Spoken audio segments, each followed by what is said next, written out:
Hello बच्चों, आप देख रहे हैं रविंद्र इंस्टीट्यूट। आपका स्वागत है। आज हम करने वाले हैं बायोलॉजी के इम्पॉर्टेंट क्वेश्चनों को। जो बच्चे क्लास 10th में हैं उनके लिए बहुत ही इम्पॉर्टेंट होने वाली है ये लाइव क्लास 10th में जितने बच्चे हैं उनके लिए इम्पॉर्टेंट होने वाली है ये क्लास। चलिए आज की ये क्लास को स्टार्ट करते हैं बिना किसी देरी के। तो अगर आपने मेरे चैनल को सब्सक्राइब नहीं किया तो पहले सब्सक्राइब करें और शेयर करें और लाइक भी करें। चलिए पहला क्वेश्चन आपकी स्क्रीन पर, ये ऑब्जेक्टिव क्वेश्चन है। पहला स्क्रीन पर आपकी बोला गया कि हरे पौधे में पोषण होता है। ए सुपोषण, बी विषमपोषी, सी ऑप्शन है आपके पास परपोषी और डी ऑप्शन है मृतपोषी। चलिए आंसर कीजिएगा फटाफट जल्दी से, आपके पास 5 सेकंड है बेटा। चलिए मैं बता रहा हूँ, इसका जो राइट आंसर होगा बेटा ए ऑप्शन होगा। जो हरे पौधे होते हैं, हरे पौधे में क्या होता है, प्रकाश संश्लेषण होता है और प्रकाश संश्लेषण के द्वारा ये हरे पौधे क्या करते हैं, स्वयं भोजन का निर्माण करते हैं। इसलिए इन्हें क्या बोला जाता है, सुपोषी बोला जाता है। इसीलिए इनको क्या बोला जाता है, सुपोषी बोला जाता है। चलिए नेक्स्ट क्वेश्चन हमारा सेकंड नंबर क्वेश्चन है कि ईस्ट तथा राइजोपस कवक है। ए सुपोषी, बी विषमपोषी और सी ऑप्शन है हमारे पास मृतपोषी। चलिए आंसर कीजिएगा फटाफट, जल्दी से आंसर करेंगे सभी लोग। बिल्कुल बेटा, इसका जो राइट आंसर होगा वो टी ऑप्शन इज राइट होगा।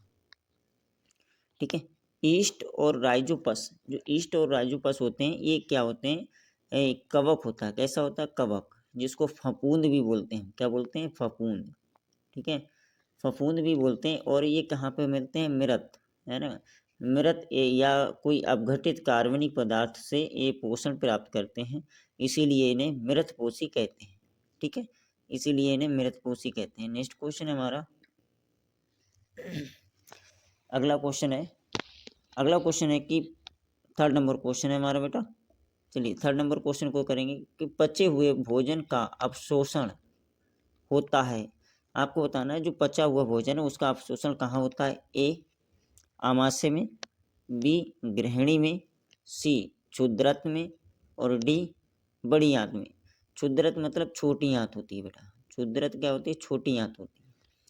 ठीक है, चलिए आंसर दीजिएगा फटाफट बेटा। थर्ड का जो राइट आंसर होगा वो सी ऑप्शन इज राइट होगा, क्योंकि छोटी आंत होती है ना। जो छोटी आंत में क्या होती है, एक बिली होती है। ठीक है, एक बिली होती है। बिली नामक क्या होता है, एक संरचना होती है जो भी पोषक तत्व होते हैं उनका अवशोषण करती है और रक्त में ये प्रवाह में, यानी कि रक्त के जो प्रभाव है, रक्त को जो बहता है उसमें पहुंचा देती है। इसको रक्त प्रवाह में पहुंचा देती है, जो श्वसन का जो पचा हुआ छोटी आंत। ठीक है, ये राइट आंसर छोटी आंत। ठीक है, नेक्स्ट क्वेश्चन हमारा फोर्थ नंबर क्वेश्चन है बेटा कि श्वसन क्रिया में पौधों से मुक्त होती है। श्वसन क्रिया में पौधों से मुक्त होती है, तो इसका जो राइट आंसर होगा, चलिए ऑप्शन मेरे पास है। A oxygen, B carbon dioxide और सी ऑप्शन है जल वाष्प, डी ऑप्शन है हमारे पास ए सभी। चलिए आंसर कीजिएगा फटाफट, फोर्थ का आंसर जल्दी से। देखिए श्वसन होता है, क्या होता है, श्वसन जो होता है वो पेड़ पौधों में क्या होता है, जो श्वसन होता है उसमें ऑक्सीजन की भी आवश्यकता पड़ती है और बी ऑप्शन है ये कार्बन डाइऑक्साइड की भी आवश्यकता पड़ती है और जल वाष्प की हमें आवश्यकता पड़ती है। तो इसमें जो राइट आंसर होगा वो डी ऑप्शन इज राइट होगा। ठीक है, डी ऑप्शन इज राइट होगा। चलिए फिफ्थ नंबर क्वेश्चन करते हैं। चलिए फिफ्थ नंबर जो क्वेश्चन है बेटा, इसमें बोला गया कि प्रकाश संश्लेषण क्रिया में प्रयुक्त नहीं होती है। इसमें बोला गया कि प्रकाश संश्लेषण की क्रिया में प्रयुक्त नहीं होती है। अब वो आपको बताना है कौन सी चीज़ प्रयुक्त नहीं होती है। ए ऑप्शन है ऑक्सीजन, बी कार्बन डाइऑक्साइड और सी हमारे पास है सौर ऊर्जा और डी ऑप्शन है पर्णहरिम। चलिए आंसर कीजिएगा। ठीक है, तो इसका जो राइट आंसर होगा बेटा वो ए ऑप्शन इज राइट होगा। क्या होगा? ए ऑप्शन इज राइट होगा, क्योंकि प्रकाश संश्लेषण की क्रिया में जो क्या होता है, प्रयुक्त नहीं होती, केवल ऑक्सीजन प्रयुक्त नहीं होती, क्योंकि प्रकाश संश्लेषण के दौरान जो carbon dioxide CO2, carbon dioxide और जल, और क्या होता है, कार्बन डाइऑक्साइड होगी और जल होगा, है ना, ये क्या होंगे, प्रकाश की यानी कि जो सूर्य के प्रकाश का उपयोग करके क्या बनाएंगे, ग्लूकोज बना लेते हैं। क्या बनाते हैं? ग्लूकोज, है ना, ये ग्लूकोज बना लेते हैं। ठीक है, ग्लूकोज बना लेते हैं, और ऑक्सीजन इस प्रक्रिया में क्या है, उत्पाद के रूप में हमें उत्पन्न होती है। तो इसका उपयोग क्या होता है, इसका उपयोग नहीं होता है। तो ये ऑप्शन इज राइट है। ठीक है, कार्बन डाइऑक्साइड और जल और सूर्य की जो प्रकाश है, सूर्य का प्रकाश है, इन तीनों चीज़ों से क्या होता है, ग्लूकोज उत्पन्न होता है, इसलिए ऑक्सीजन का प्रयोग नहीं होता। ऑक्सीजन क्या उत्पाद के रूप में हमें मिलती है। चलिए नेक्स्ट क्वेश्चन हमारा 6 नंबर क्वेश्चन है। बोला गया इसमें पौधों में गैसों का विनिमय होता है। ए ऑप्शन है उपचर्म से, बी रंध्र से, सी वर्त रंध्र से, और डी ऑप्शन हमारे पास है ये सभी। चलिए जल्दी से आंसर दीजिए। हाँ बिल्कुल सही बेटा। देखिए इसमें जो 6 आंसर है, 6 का जो आंसर होगा वो आपका क्या होगा, आल। ठीक है, सभी होंगे। कैसे होंगे? सभी होंगे। जो उपचर्म होता है बेटा, है ना, उपचर्म से भी होता है। मुख्य रूप से क्या होता है, स्टोमेटा यानी कि रंध्र से होता है। मुख्य रूप से क्या होता है, रंध्र से होता है। ठीक है, जिसे इंग्लिश में स्टोमेटा बोलते हैं। और सी वर्त रंध्र से भी होता है, और उपचर्म से भी होता है। तो इससे क्या है, ये वायु तंत्र होता है ना, वायु तंत्र द्वारा होता है। ये सभी होंगे बेटा। ठीक है, सभी होंगे। चलिए नेक्स्ट क्वेश्चन हमारा 7 नंबर क्वेश्चन है। 7 नंबर क्वेश्चन में बोला गया अवायवीय श्वसन। एक वायवीय श्वसन होता है, एक अवायवीय श्वसन। तो हमसे बोला गया कि अवायवीय श्वसन के फलस्वरूप लैक्टिक अम्ल बनता है।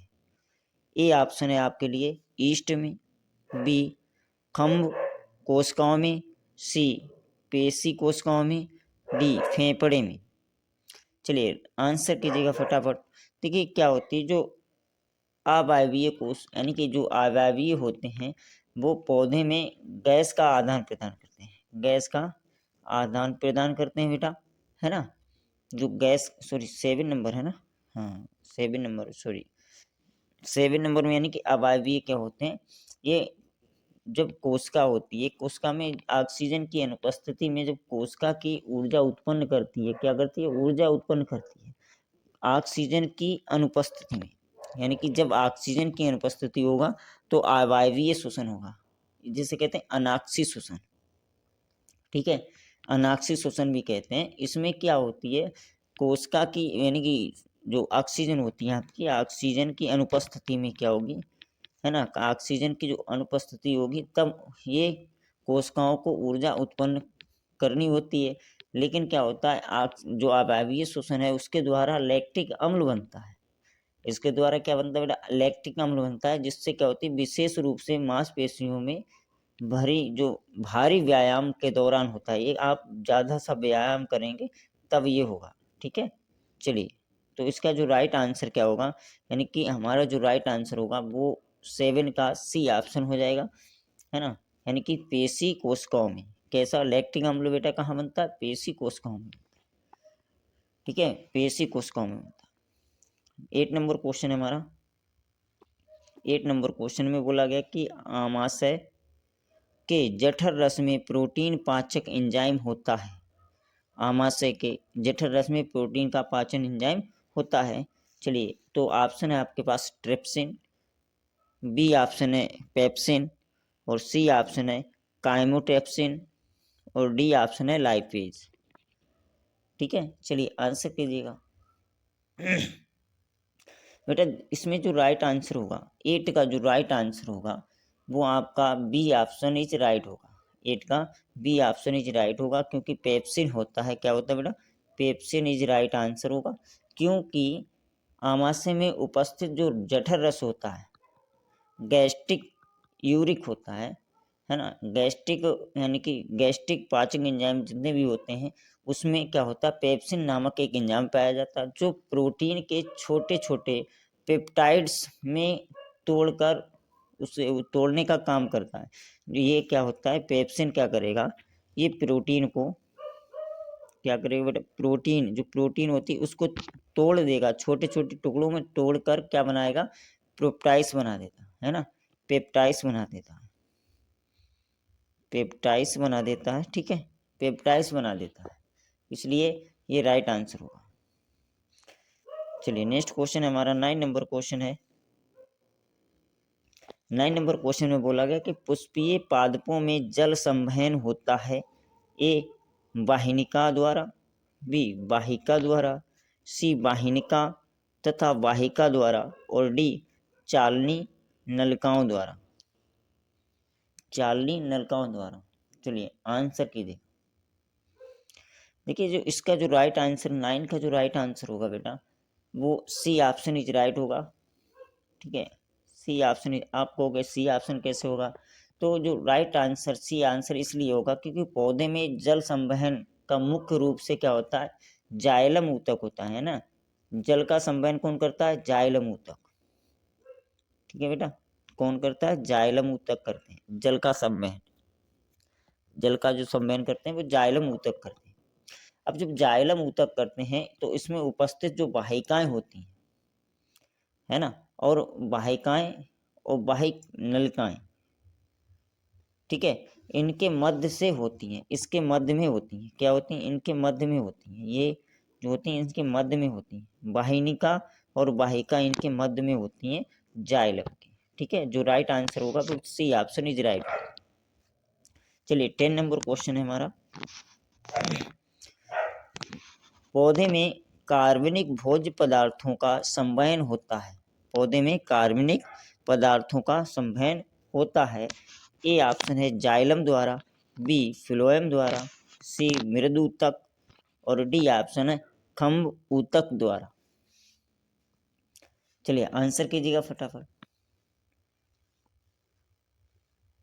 देखिए जो इसका जो राइट आंसर होगा, क्योंकि बोला गया कार्बनिक भोज्य पदार्थों का, क्योंकि अभी आपको हमने बताया कि जल और कार्बनिक भोज्य पदार्थों को फ्लोएम द्वारा अवशोषित करता है, क्योंकि पौधे में जो कार्बनिक पदार्थ होते हैं, सुक्रोज होता है, वह उसका संवहन कौन करता है, फ्लोएम करता है ना, फ्लोएम के माध्यम माध्यम से होता है ना, तो इससे हमारा right answer B option is right होगा।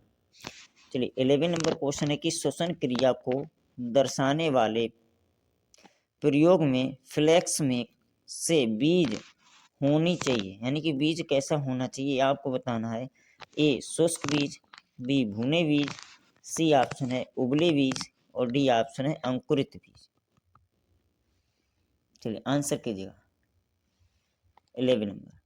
देखिए आपको पता होना चाहिए क्योंकि अंकुरित बीज होगा, कैसा होगा, अंकुरित बीज, क्योंकि अंकुरित बीज में सक्रिय रूप में जो श्वसन प्रक्रिया होती है जिसमें वो ऑक्सीजन लेता है, इसमें क्या लेता है, ऑक्सीजन O2 लेता है ना, ऑक्सीजन लेता है और कार्बन डाइऑक्साइड उत्सर्जित करता है, यानी कि CO2 को उत्सर्जित करता है, कार्बन डाइऑक्साइड यानी ऑक्सीजन तो लेता है लेकिन कार्बन डाइऑक्साइड को उत्सर्जित करता है, ठीक है, तो यह जो गैस है, गैस के संचित होने से प्रयोग को ये प्रदर्शित करता है, ठीक है, इसलिए डी ऑप्शन इज राइट।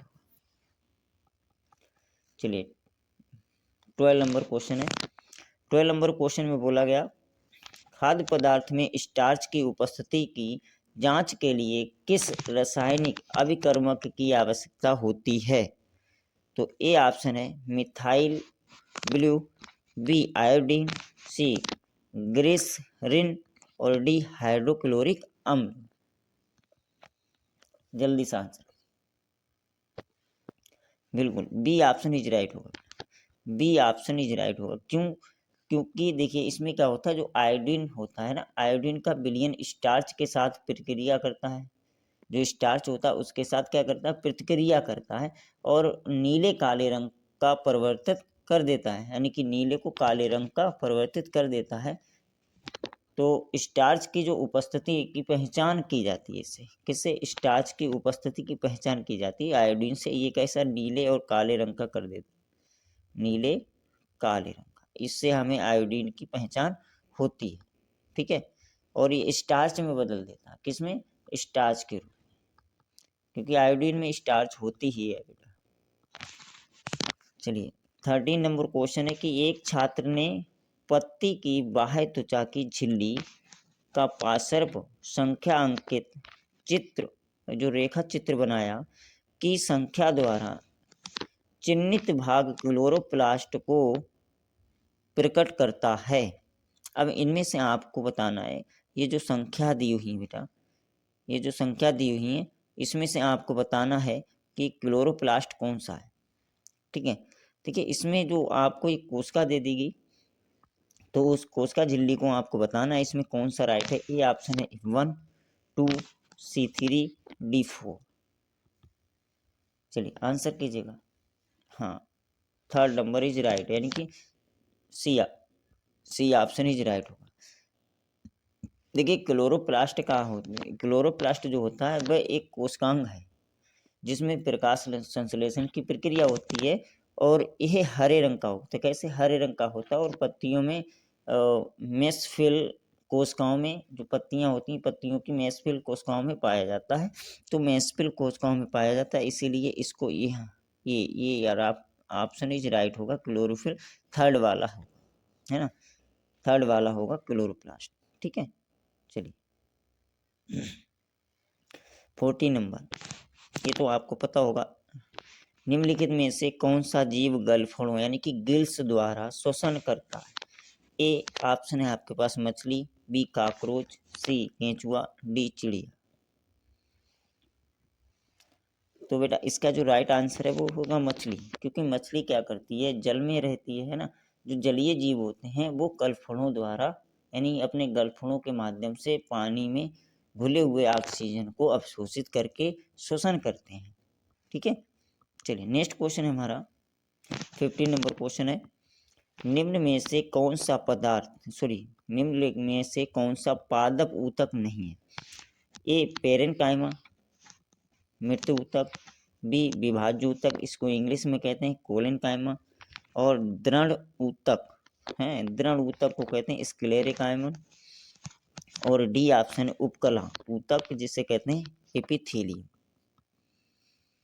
बिल्कुल डी ऑप्शन इज राइट होगा, क्योंकि इसमें देखिए मृदु ऊतक पादप में पाए जाते हैं, विभाज्य ऊतक पादप में पाए जाते हैं, और सी वाला जो है दृढ़ ऊतक जिसे कहते हैं स्क्लेरेनकाइमा, और जो उपकला ऊतक होते हैं ये जंतुओं में पाए जाते हैं। उपकला ऊतक होते हैं वो एनिमल्स टिश्यू हैं, ठीक है, एनिमल्स टिश्यू हैं। तो अन्य सभी क्या हैं, पौधों के यानी कि प्लांट टिश्यू हैं, ठीक है। अन्य सभी ये तीनों कैसे हैं, प्लांट टिश्यूज हैं, ठीक है, कैसे हैं, प्लांट टिश्यू। चलिए नेक्स्ट क्वेश्चन हमारा 16 नंबर क्वेश्चन है, 16 नंबर क्वेश्चन है। ये रिपीटेड क्वेश्चन हो चुका, क्योंकि प्रकाश संश्लेषण के लिए सूर्य के प्रकाश की उपस्थिति अनिवार्य है, बिल्कुल सही है। इसे दर्शाने वाले प्रयोग में जब पत्ती की आयोडीन की बूंद डाली जाती है तो पत्ती का बिना यानी कि ढका हुआ भाग नीले काले रंग का हो जाता है। तो नीला काला भाग जिसकी उपस्थिति में को प्रकट करता है वह है, तो जिसकी उपस्थिति को प्रकट करता है वह क्या है। अभी आपको हमने बताया था कि वह एक आयोडीन होता है। आयोडीन में क्या होता है, स्टार्च होता है। आयोडीन में बेटा क्या होता है, स्टार्च होता है ना। तो इसका राइट आंसर होगा डी, स्टार्च होता है, क्योंकि अभी आपको मैंने बताया था कि आयोडीन स्टार्च होता है, इसलिए वो काले नीले रंग का दिखाई देता है। चलिए नेक्स्ट क्वेश्चन है हमारा 17, बोला गया पत्ती की अधरता सतह पर पाए जाने वाले छोटे छोटे छिद्र कहलाते हैं। जो पत्तियों पर छोटे छोटे छिद्र कहलाए जाते हैं बेटा, वो पत्तियों के अधर पर जो छिद्र होते हैं, जिसे सूक्ष्म छिद्र को रंध्र या स्टोमेटा भी बोलते हैं। क्या बोलते हैं, रंध्र या स्टोमेटा। इंग्लिश में स्टोमेटा बोलते हैं, हिंदी में उसे रंध्र कहते हैं ना। जो गैसों के विनिमय और जल बाष्प उत्सर्जन में मदद करता है। चलिए नेक्स्ट क्वेश्चन है 80 नंबर कि प्याज की झिल्ली की अस्थायी अविरंजित स्लाइड तैयार करने के लिए किस अविरंजक का प्रयोग किया जाता है, ये आपको बताना। ए क्लोरोफॉर्म, बी कॉटन ब्लू, सी मेथिल ऑरेंज और डी ऑप्शन सेफ्रोनिन। सेफ्रोनिन, चलिए आंसर कीजिएगा सेफ्रोनिन 18 का। बेटा जो 18 आंसर होगा वो बी ऑप्शन होगा ब्लू कॉटन। ठीक है, क्या होगा ब्लू कॉटन। और ब्लू कॉटन होता क्या है, जो अभिरंजक है इसका उपयोग कोशिका की संरचना को स्पष्ट रूप से देखने के लिए किया जाता है। ठीक है, ये खासकर पौधों की कोशिकाओं की भित्ति का जो रंग होता है, रंगोने यानी कि रंगने के लिए होता है ना। कोशिका की जो भित्ति होती है उसको रंगने के लिए होता है। चलिए नेक्स्ट क्वेश्चन है हमारा 90 नंबर क्वेश्चन है कि आयोडीन घोलने की कुछ बूंदें, आयोडीन को घोलेंगे तो उसकी कुछ बूंदें चावल के पानी में डाली गई। यानी कि जो चावल का पानी है उसमें, यानी कि चावल को धोते हैं तो उसका पानी होता है, चावल के पानी में डाली गई तो चावल का पानी नीले काले रंग का हो गया। इससे पता चलता है कि चावल के पानी में ए जटिल प्रोटीन है, बी सरल प्रोटीन है और सी वसाएं हैं और डी स्टार्च है। तो बेटा 90 नंबर का जो राइट आंसर होगा बस जो डी ऑप्शन होगा, क्योंकि मैंने आपको पहले ही बता दिया कि आयोडीन में क्या होता है, स्टार्च होता है। ठीक है, आयोडीन में स्टार्च के साथ प्रतिक्रिया करता है और प्रतिक्रिया करेगा तो नीला और काले रंग का हो जाता है। तो यह परीक्षण भोजन में जो होता है स्टार्च की उपस्थिति को दर्शाने के लिए किया जाता है कि हमारे भोजन में कितनी आयोडीन है ना, हमारे नमक में कितनी आयोडीन है, इसका परीक्षण करने के लिए ये किया जाता है। चलिए नेक्स्ट क्वेश्चन है हमारा 20 नंबर, आहार नाल के किस भाग में भोजन अंतिम रूप से पचता है। आहार नाल की कौन सी भाग है जो अंतिम भाग है जिसमें भोजन पचता है। ए आमाशय, बी मुख गुहा, सी बृहदंत यानी कि बड़ी आंत और डी छोटी आंत। देखिए आमाशय तो होगा नहीं, क्योंकि आमाशय तो पहले आ जाता है और मुख गुहा बिल्कुल नहीं होगा, ये दोनों हो तो नहीं सकते हैं। अब छोटी आंत और बड़ी आंत में से कोई हो सकता है, तो बेटा छोटी आंत में पहले हो जाता पाचन, तो लास्ट बचा कौन सा, D sorry C option is right होगा, यानी कि बड़ी आंत। ठीक है, कौन सा होगा, बड़ी आंत। जो अंतिम उत्पादन होता है बड़ी आंत में नहीं, लास्ट जो होगा बेटा वो छोटी आंत में होगा। अब छोटी आंत में क्योंकि होता, छोटी आंत में पाचन तंत्र का सबसे महत्वपूर्ण भाग होता है, जहां एंजाइमों की सहायता से कार्बोहाइड्रेट को प्रोटीन और वसा का अंतिम रूप से पाचन होता है और अवशोषित कर लिया जाता है। इसमें प्रोटीन है ना और फैट यानी कि वसा, प्रोटीन वसा और जो कार्बोहाइड्रेट है उसका भी पाचन होता है अंतिम रूप से पाचन, यानी कि डी ऑप्शन इज राइट है। ठीक है, डी ऑप्शन इज राइट होगा। तो आज का क्लास बस यहीं तक, क्योंकि आज के जो 20 क्वेश्चन थे मैंने आपको बता दिए। तो प्यारे बच्चों मिलेंगे नेक्स्ट वीडियो में, तब तक लिए थैंक्स फॉर वॉचिंग। और हाँ, अभी तक हमारे चैनल को अगर आपने सब्सक्राइब नहीं किया है तो आप सब्सक्राइब करें, वीडियो अगर हेल्पफुल लगे तो लाइक भी करें। Thanks for watching this video.